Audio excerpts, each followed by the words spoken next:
السلام علیکم ورحمۃ اللہ وبرکاتہ۔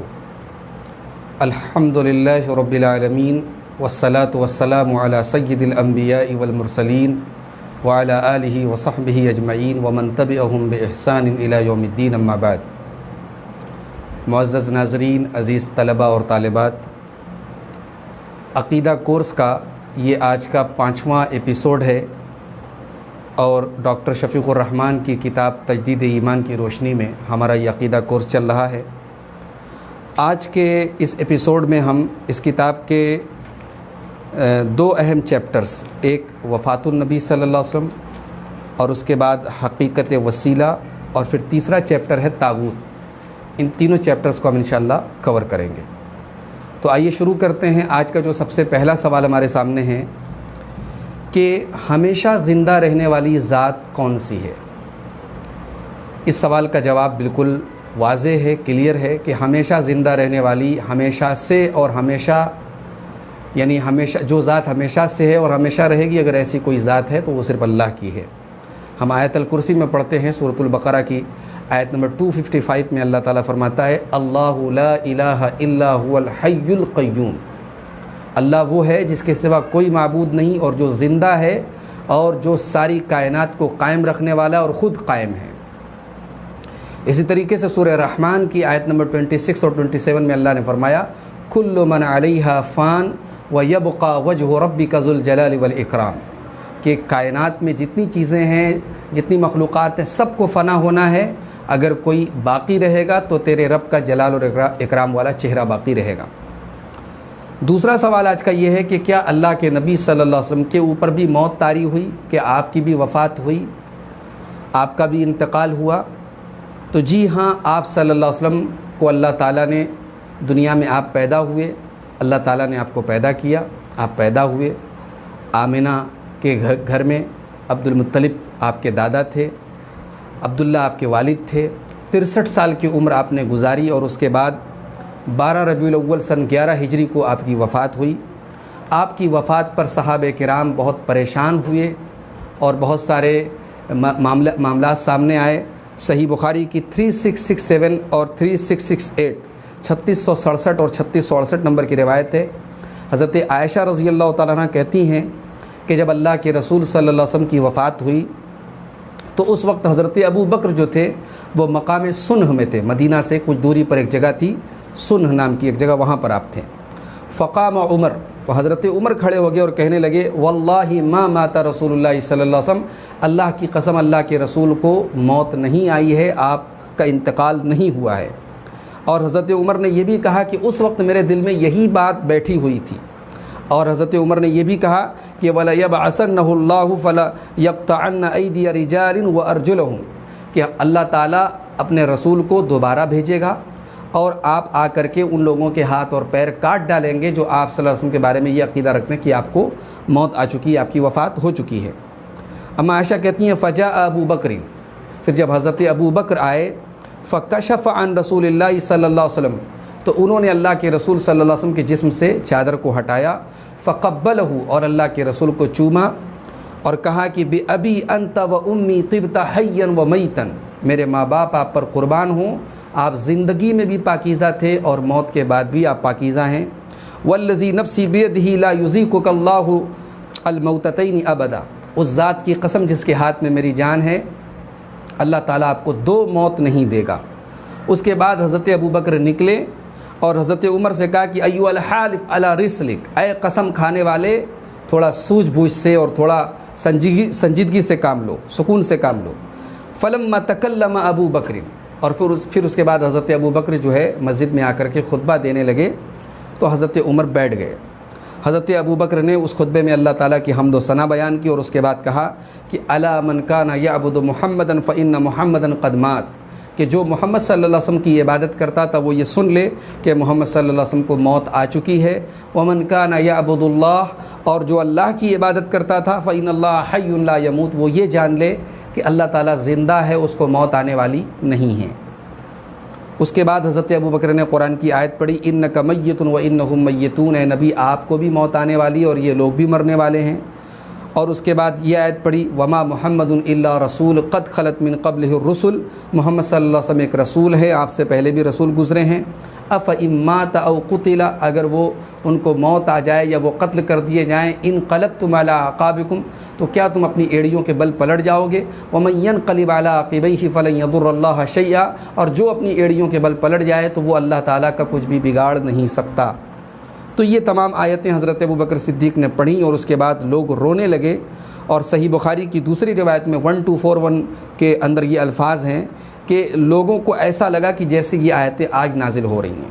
واللہ لکأن الناس لم یکونوا یعلمون ان اللہ انزل حتی تلاها، لوگوں کو جب حضرت ابوبکر نے ان آیتوں کے تلاوت کی تب لوگوں کو معلوم ہوا کہ یہ آیتیں بھی نازل ہوئی ہیں۔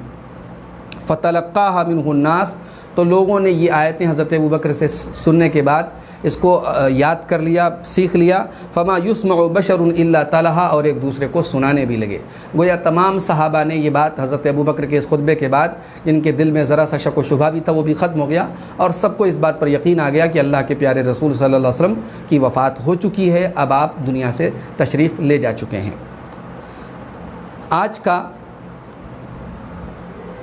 آج کا ہمارا تیسرا سوال ہے کہ کیا شہید زندہ ہوتا ہے؟ تو یہ بات یاد رکھیں کہ اللہ کی راہ میں جہاد کرتے ہوئے کفار کے ساتھ جو قتل ہو جائے اس کو شہید کہا جاتا ہے۔ دنیاوی اعتبار سے اس کی موت ہوتی ہے، دنیاوی اعتبار سے وہ زندہ نہیں ہوتا ہے، دنیاوی اعتبار سے اس کو موت آتی ہے، اس کی بیوی بیوہ ہوتی ہے، اس کے بچے یتیم ہوتے ہیں، اس کی جائیداد تقسیم ہوتی ہے، وہ دفن بھی ہوتا ہے، البتہ اللہ تعالیٰ کے یہاں وہ زندہ ہوتا ہے۔ اب ایک سوال یہ ہے کہ شہید کی زندگی کیسی ہوتی ہے؟ تو یہ بات یاد رکھیں کہ شہید کی زندگی کے بارے میں اللہ تعالیٰ نے سورہ آل عمران کی آیت نمبر 169 کے اندر فرمایا بل احیاء عند ربہم یرزقون، کہ شہید جو ہوتے ہیں وہ اپنے رب کے پاس زندہ ہیں اور رزق دیے جا رہے ہیں۔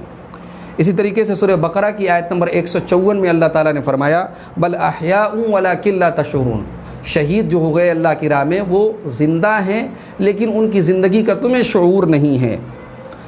صحیح مسلم کی 1887 نمبر کی حدیث میں اللہ کے رسول صلی اللہ علیہ وسلم فرماتے ہیں کہ ارواحہم فی جوف طیر خضر، کہ شہیدوں کی روحیں جو ہوتی ہیں وہ ہرے رنگ کے پرندوں کے جسم کے اندر ڈال دی جاتی ہیں۔ لہا قنادیل معلقۃ بالعرش، اور عرش سے لگے ہوئے قندیلوں کے اندر یہ روحیں رہتی ہیں۔ تسرح من الجنت حیث شاءت، اور جنت میں جہاں چاہتی ہیں جنت کی سیر کرتی ہیں۔ ثم تأوی الی تلک القنادیل، پھر انہی قندیلوں میں آ کر کے وہ رہتی ہیں۔ یہ صحیح مسلم کی حدیث ہے۔ اس سے معلوم ہوا کہ شہید کی جو زندگی ہے اس کا تعلق برزخی زندگی سے ہے، دنیاوی اعتبار سے شہید زندہ نہیں ہیں۔ اب ایک سوال یہ ہے کہ کیا اگر کوئی آدمی اللہ کی راہ میں شہید ہو جائے تو کیا وہ دنیا میں واپس آ سکتا ہے؟ تو جواب یہ ہے کہ وہ دنیا میں واپس نہیں آ سکتا ہے۔ اس کی دلیل صحیح مسلم کی وہی حدیث جس میں شہیدوں کی روحوں کے بارے میں اللہ کے نبی نے بتایا، یعنی 1887 نمبر کی حدیث میں اللہ کے رسول آگے فرماتے ہیں فَاطَّلَعَ إِلَيْهِمْ رَبُّهُمْ اطِّلَاعَةً، کہ شہیدوں کی طرف اللہ تعالیٰ نے توجہ فرمائی اور پوچھا کہ هَلْ تَشْتَهُونَ شَيْئًا، کیا تمہیں کچھ چاہیے؟ تو شہید کہیں گے أَيُّ شَيْءٍ نَشْتَهِي وَنَحْنُ نَصْرَهُ مِنَ الْجَنَّةِ حَيْثُ شِئْنَا، شہید کہتے ہیں کہ ہمیں اور کیا چاہیے، ہم تو جنت میں جہاں چاہے جا سکتے ہیں۔ تو اللہ تعالیٰ نے 3 بار ان سے یہ بات پوچھی کہ کیا تمہیں اور کچھ چاہیے؟ فَلَمَّا رَأَوْا أَنَّهُمْ لَن يُتْرَكُوا مِنْ أَن يُسْأَلُوا، تو جب شہیدوں کو یہ لگا کہ انہیں کچھ نہ کچھ مانگنا ہوگا تو انہوں نے کہا کہ یا رب نريد ان ترد ارواحنا فی اجسادنا، ہم چاہتے ہیں کہ ہماری روحیں ہماری باڈی کے اندر، ہمارے جسم کے اندر دوبارہ لوٹا دی جائیں، حتی نقتل فی سبیلک مرۃ اخری، اور ہم تیری راہ میں دوبارہ شہید کر دیے جائیں۔ فلما رأى ان لیس لهم حاجۃ ترکوا، تو ظاہر ہے کہ یہ خواہش اللہ تعالیٰ پوری نہیں کر سکتا، موت ایک ہی بار آتی ہے، دوبارہ دنیا میں پھر زندہ ہونا ممکن نہیں ہے۔ تو اللہ تعالیٰ نے جب یہ دیکھا کہ ان کی اور کوئی خواہش نہیں ہے ترکوا، تو ان کو اسی حال پہ چھوڑ دیا گیا۔ تو اس حدیث سے معلوم ہوا کہ شہید جو ہے وہ دوبارہ دنیا میں نہیں آ سکتے۔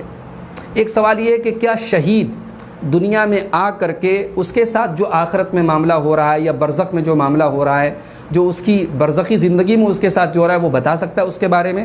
تو جواب یہ ہے کہ جی نہیں۔ شہید کا اس کے وفات کے بعد، اس کی موت کے بعد دنیا کے لوگوں سے رابطہ ٹوٹ جاتا ہے اور وہ اپنے حالات آ کر کے ہمیں نہیں بتا سکتا ہے۔ اسی لیے آپ دیکھیں کہ سورہ یاسین کی آیت نمبر 26 اور 27 میں اللہ تعالیٰ نے ایک شہید کا تذکرہ کیا کہ جب وہ اللہ تعالیٰ کے یہاں پہنچا اور اللہ تعالیٰ کی نعمتوں سے اسے نوازا گیا تو اس نے کہا قال یا لیت قومی یعلمون بما غفر لی ربی وجعلنی من المکرمین۔ وہ کہتا ہے کہ کاش میری قوم کے لوگوں کو معلوم ہوتا کہ میرے رب نے کس طریقے سے میری بخشش کی ہے اور مجھے انعام اور اکرام سے نوازا ہے۔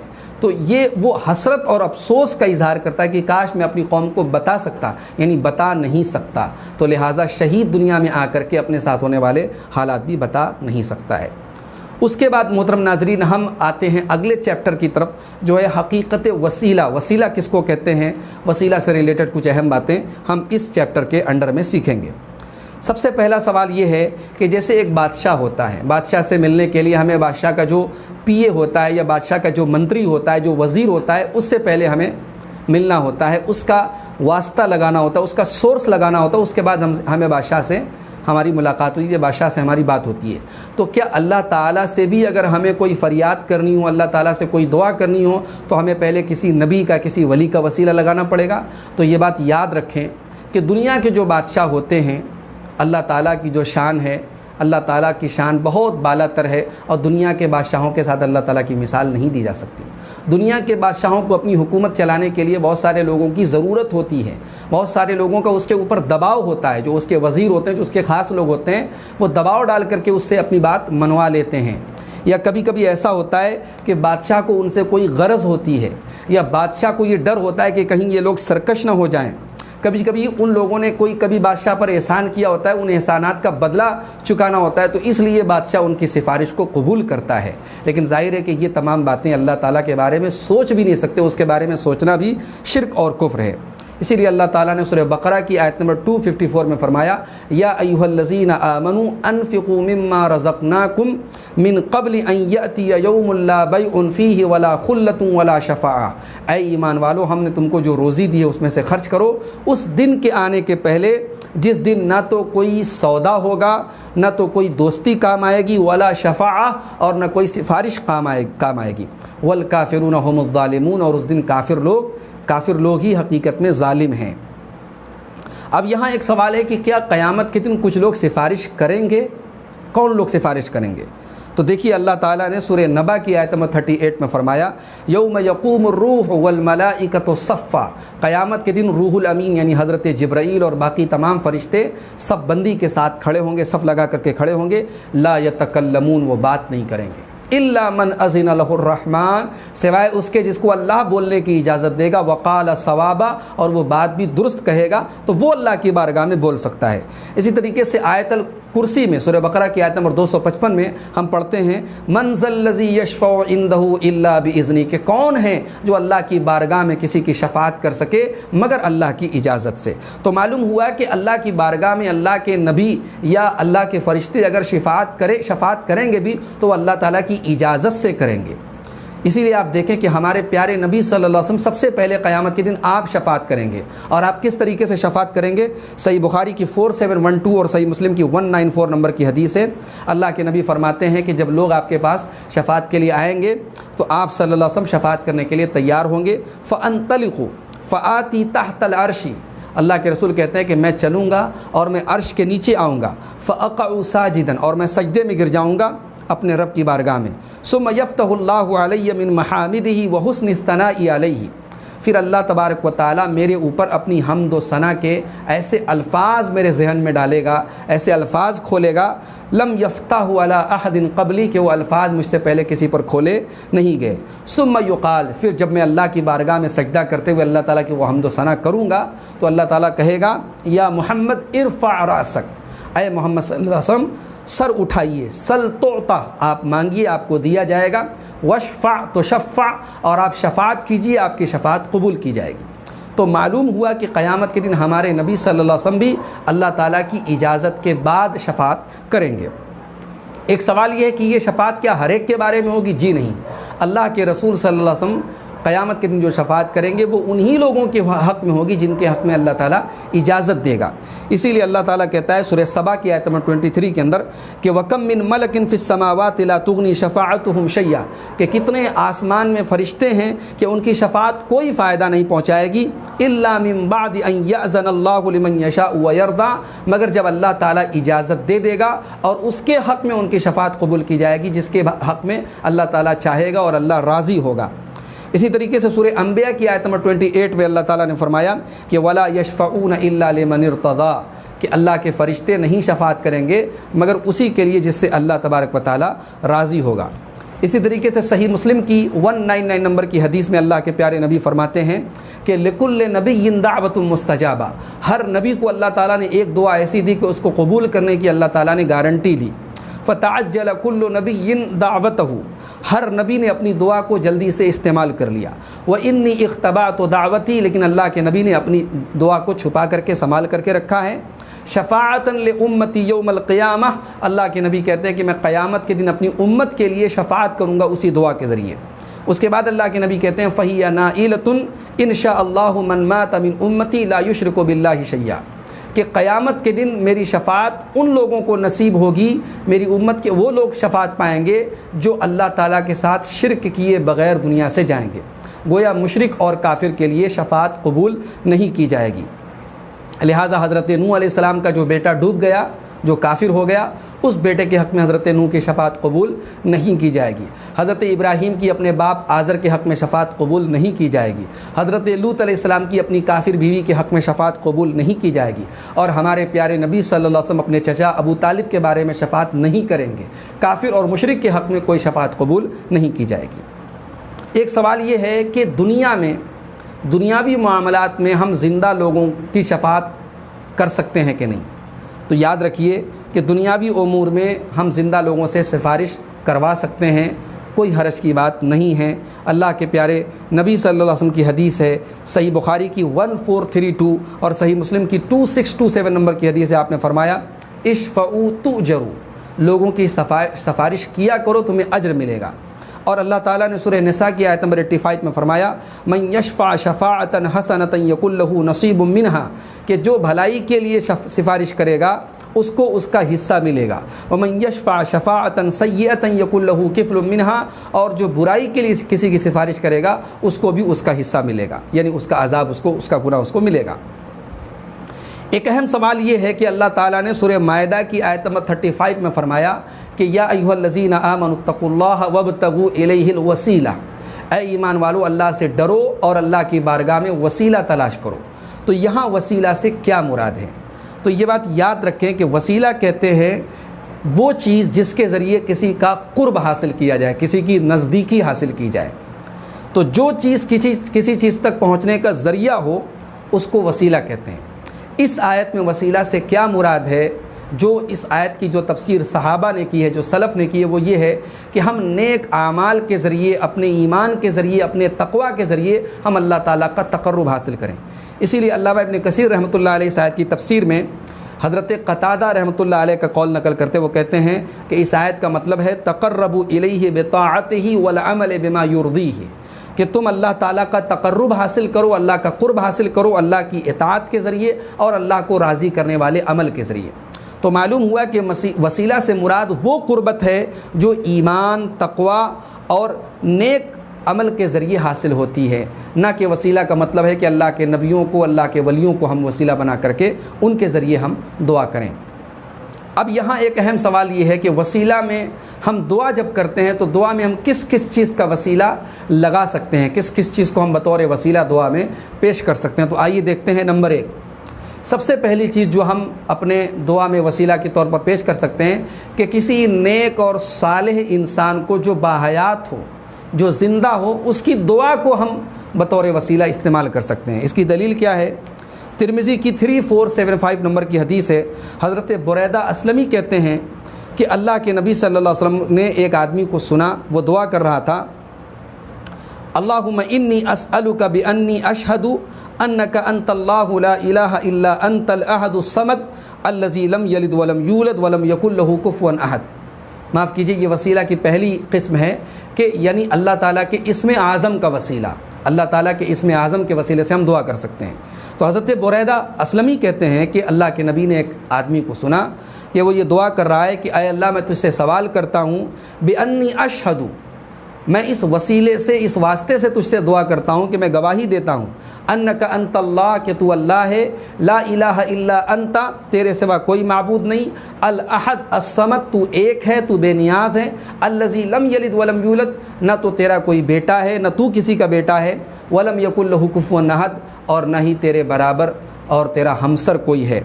یہ دعا پڑھنے کے بعد اس آدمی نے دعا کی تو اللہ کے رسول صلی اللہ علیہ وسلم فرمایا، یہ ترمذی کی 3475 نمبر کی حدیث ہے، آپ نے فرمایا والذی نفسی بیدہ، اس اللہ کی قسم جس کے ہاتھ میں میری جان ہے، لقد سأل اللہ باسمہ الأعظم، کہ اس آدمی نے اللہ تعالیٰ سے اسم اعظم کے ذریعے دعا کی ہے، الذی اذا دعی بہ اجابہ، اللہ تعالیٰ سے جب اسم اعظم کے ذریعے کوئی دعا کی جائے، اس کے واسطے سے دعا کی جائے تو اللہ تعالیٰ وہ دعا قبول کرتا ہے، وَإِذَا سُئِلَ بِهِ أَعْطَى، اور اسم اعظم کے اگر واسطے سے آدمی دعا کرتا ہے تو اللہ تعالیٰ وہ چیز عطا کرتا ہے، جو بھی مانگتا ہے بندہ اللہ تعالیٰ اس کو وہ چیز عطا کرتا ہے۔ تو یہ وسیلہ کی پہلی قسم ہے کہ اسم اعظم کے وسیلے سے ہم دعا کر سکتے ہیں۔ دوسرا یہ ہے کہ ہم کسی زندہ نیک انسان کی دعا کا وسیلہ لگا سکتے ہیں۔ حضرت عثمان ابن حنیف کہتے ہیں، یہ روایت ترمذی کے اندر ہے، 3578 نمبر کی صحیح حدیث ہے۔ عثمان ابن حنیف کہتے ہیں کہ ایک آدمی، نابینا آدمی، اندھا آدمی اللہ کے نبی صلی اللہ علیہ وسلم کے پاس آئے، صحابی تھے وہ، اللہ کے رسول کے پاس آئے اور انہوں نے کہا کہ ادعو اللہ ان یعافینی، اے اللہ کے رسول اللہ سے دعا کر دیجئے کہ اللہ تعالیٰ مجھے اس بیماری سے عافیت دے دے۔ اللہ کے رسول صلی اللہ علیہ وسلم فرمایا ان شئت دعوت، اگر تم چاہو گے تو میں دعا کر دوں گا، وان شئت صبرت، اور اگر تم چاہو تو صبر کرو، فہو خیر لک، وہ تمہارے حق میں بہتر ہے۔ قال فادعوا، لیکن صحابی نے کہا کہ نہیں اللہ کے رسول آپ دعا کر دیجئے۔ تو اللہ کے رسول صلی اللہ علیہ وسلم نے ان کو حکم دیا ان یتوضا، کہ وہ وضو کریں، فیحسن وضوءہ، اچھی طریقے سے وضو کریں، اور اس کے بعد یہ دعا کریں۔ کیا ہے دعا؟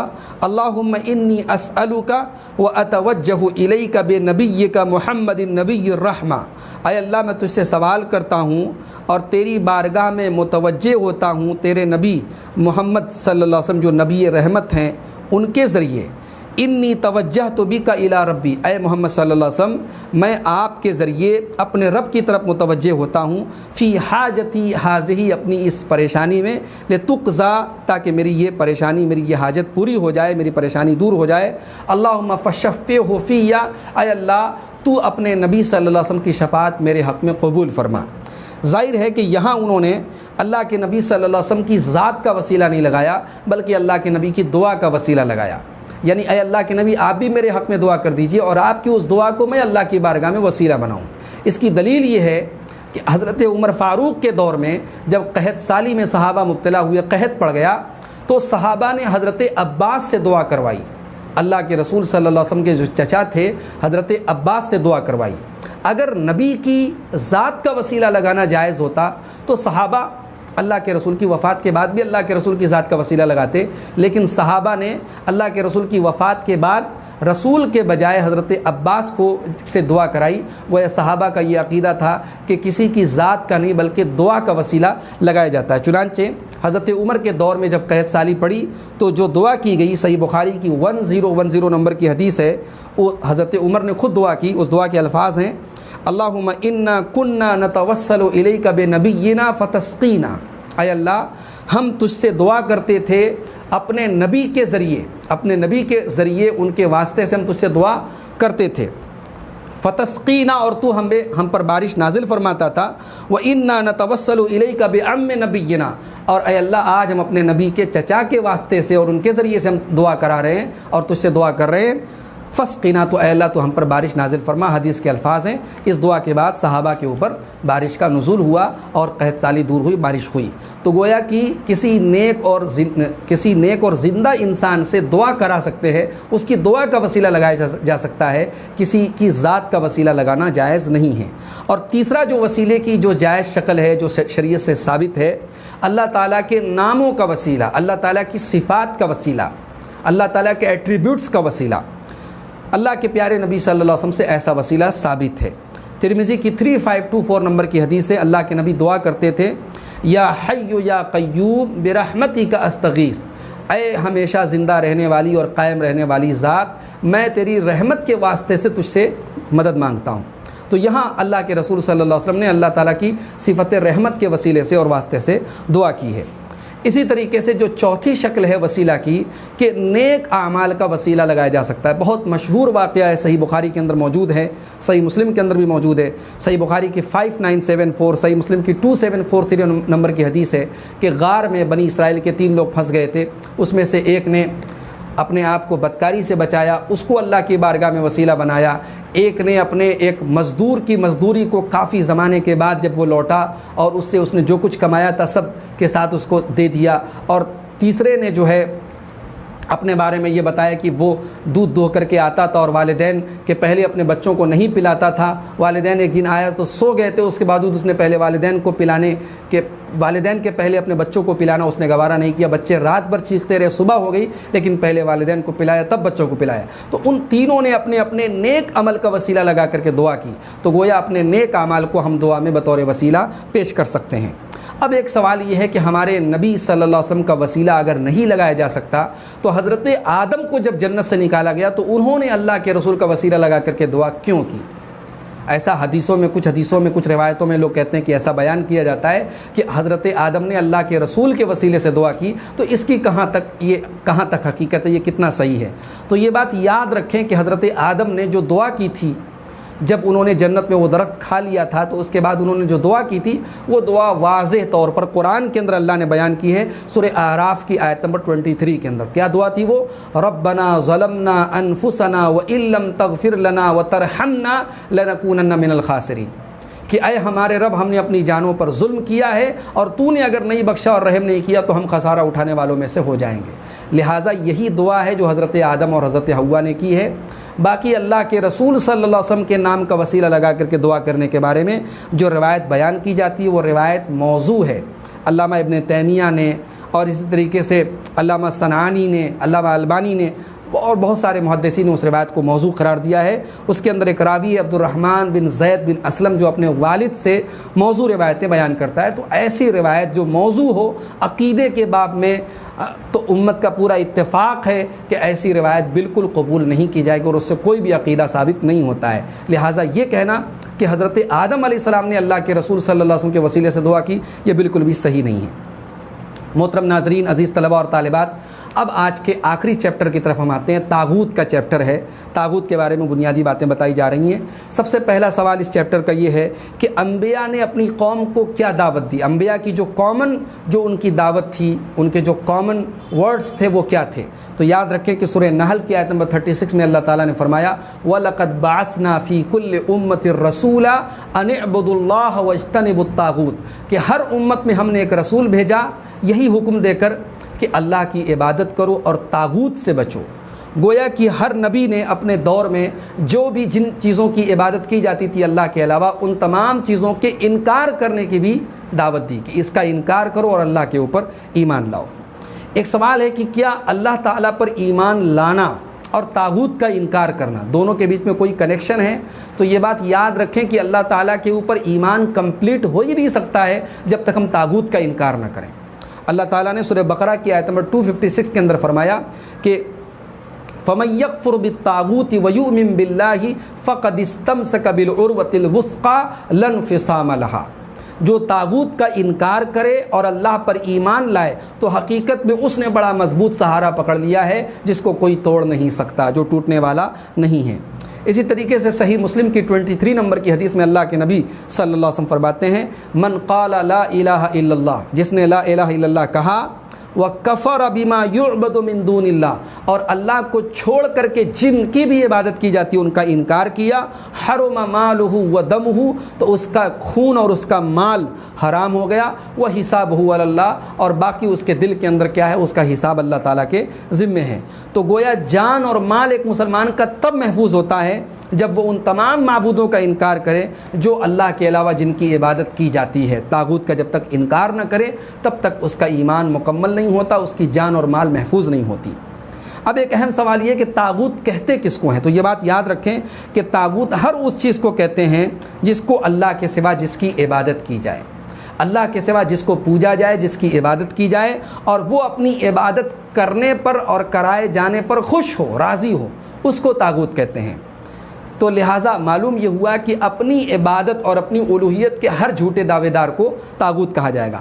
اللہ کے جتنے انبیاء آئے اور جتنے اولیاء ہیں، اللہ کے نیک بندے ہیں، انہوں نے کبھی بھی اپنی عبادت کے لیے نہیں کہا، بلکہ غیر اللہ کی عبادت کرنے والوں کے سب سے بڑے دشمن رہے، لہٰذا وہ طاغوت میں شامل نہیں ہوں گے، ان کو ہرگز طاغوت میں نہیں مانا جائے گا۔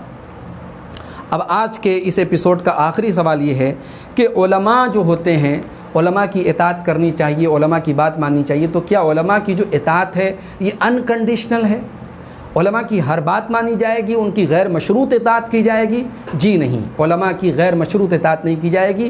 علماء کی اطاعت بھی قرآن اور حدیث کے دائرے میں کی جائے گی۔ ایسا نہیں ہے کہ قرآن اور حدیث سے ہٹ کر کے اگر علماء حلال کو حرام بولیں یا حرام کو حلال بولیں تو ہم ان کی بات مان لیں گے۔ اگر ایسا ہم کرتے ہیں تو گویا ہم نے ان کو رب بنا لیا۔ اللہ تعالیٰ نے سورہ توبہ کی آیت نمبر 31 میں فرمایا اتخذوا احبارهم ورهبانهم اربابا من دون اللہ، کہ یہود و نصارہ نے اپنے عابدوں کو اور اپنے راہبوں کو، اپنے علماء کو اور اپنے راہبوں کو انہوں نے رب بنا لیا، ارباب من دون اللہ۔ والمسیح ابن مریم، اور حضرت عیسیٰ ابن مریم کو بھی انہوں نے رب بنا لیا۔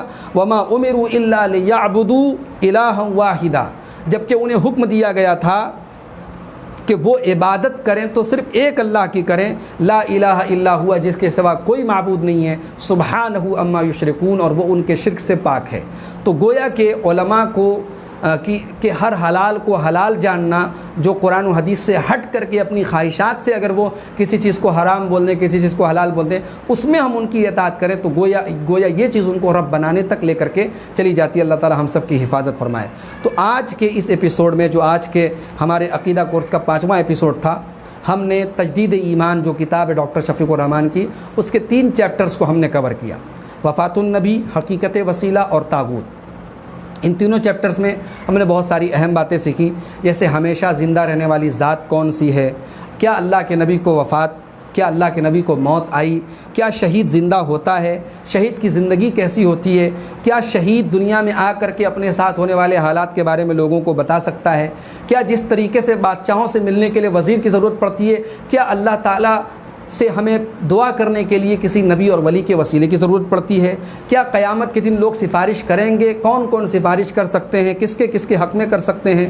اس کے علاوہ ہم نے یہ دیکھا کہ دنیا کے امور میں سفارش کرنا کیسا ہے۔ وابتغوا الیہ الوسیلہ، سورہ مائدہ کی آیت نمبر 35 میں وسیلہ سے کیا مراد ہے، کن چیزوں کو ہم دعا میں وسیلہ کے طور پر پیش کر سکتے ہیں، اور طاغوت کا ہم نے مطلب اور معنی دیکھا۔ انبیاء نے اپنی قوم کو جو کامن دعوت دی وہ کیا تھی، اسی طریقے سے طاغوت کسے کہتے ہیں، اور آخری سوال ہم نے یہ حل کیا کہ علماء کی غیر مشروط اطاعت، انکنڈیشنل ان کی اطاعت کرنا، ان کی فرما برداری کرنا کیسا ہے۔ تو یہ چند اہم باتیں تھیں اس کورس سے ریلیٹڈ۔ انشاءاللہ جو اب اگلا ایپیسوڈ ہوگا وہ ہمارے اس کورس کا آخری ایپیسوڈ ہوگا۔ اللہ سے دعا ہے اللہ تعالیٰ اس کورس کو ہم تمام لوگوں کے حق میں مفید بنائے، اور جو باتیں قرآن و سنت کی روشنی میں ہم نے سیکھی ہیں ان باتوں کو ہمیں زندگی کی آخری سانس تک اپنے ایمان اور عقیدے کا حصہ بنانے کی توفیق عطا فرمائے۔ آمین۔ وآخر دعوانا ان الحمد للہ رب العالمین، والسلام علیکم ورحمۃ اللہ وبرکاتہ۔